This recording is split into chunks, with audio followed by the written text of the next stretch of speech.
In today's video, I'm going to teach you how to upload templates on Webflow, providing you with a comprehensive step-by-step guide along the way. So whether you're new to Webflow or just looking to brush up on your skills, this walkthrough will make sure you're set up and ready to go. To start the process, we'll first head over to the Webflow website. If you're not already familiar with Webflow, it's a powerful platform that allows you to create custom websites through a visual interface. Once you're on the main web page, you'll want to locate the Login button, which is typically found at the top right corner of the page.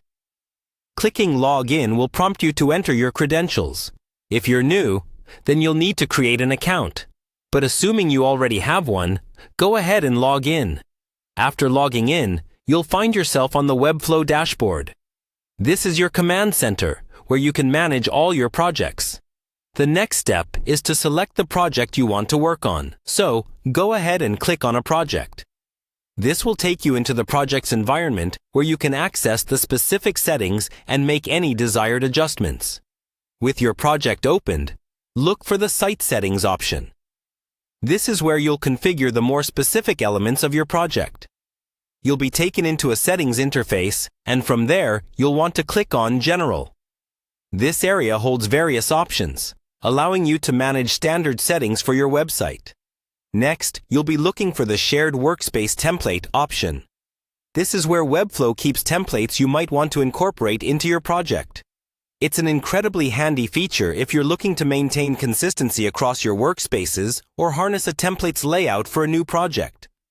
Now, once you've found the template you want to use, there will be an option to Make Template. By clicking this, you establish that the current project settings, design, and layout will become a reusable template within your workspace. This is especially helpful if you're intending to duplicate the structure across different projects or clients. Remember, having templates can significantly streamline your project management and design process, making you more efficient as you build out your projects. And that's it.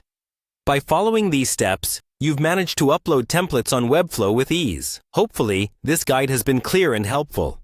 Happy designing, and stay tuned for more Webflow tips and tricks to optimize your development journey.